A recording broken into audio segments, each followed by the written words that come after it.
Now on BBC One Scotland, the BBC News at 1 with Ben Brown and Reporting Scotland with Andrew Black. The cost of living hits its highest level for a decade.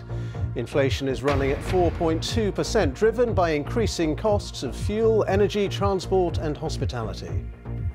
Everything's gone up. It might only be 50-60 pence here, but at the end it all does mount up.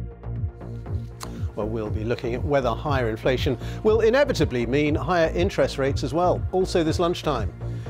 Clashes in the Commons as Boris Johnson faces Labour claims that he tried to give the green light to corruption and also gets a telling off from the Speaker. Prime Minister, sit down! Prime Minister, I'm not going to be challenged. You may be the Prime Minister of this country, but in this House, I'm in charge. Police say the Liverpool bomber started making preparations for his attack back in April. Canadian rescue teams try to find people trapped in cars after violent storms brought flooding and mudslides. Former Yorkshire cricketer Azeem Rafiq talks to the BBC about the racism he suffered at the club and says he wants to help tackle discrimination.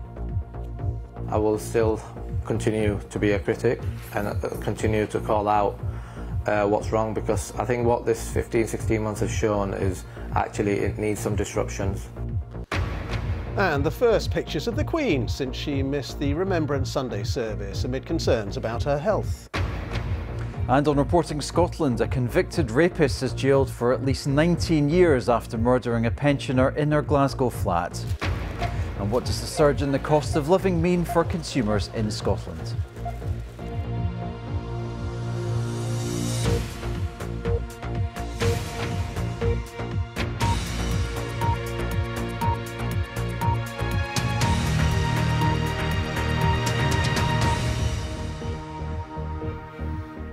Hello, good afternoon and welcome to the BBC News at 1. The cost of living has hit its highest level in a decade, with prices rising 4.2% in October.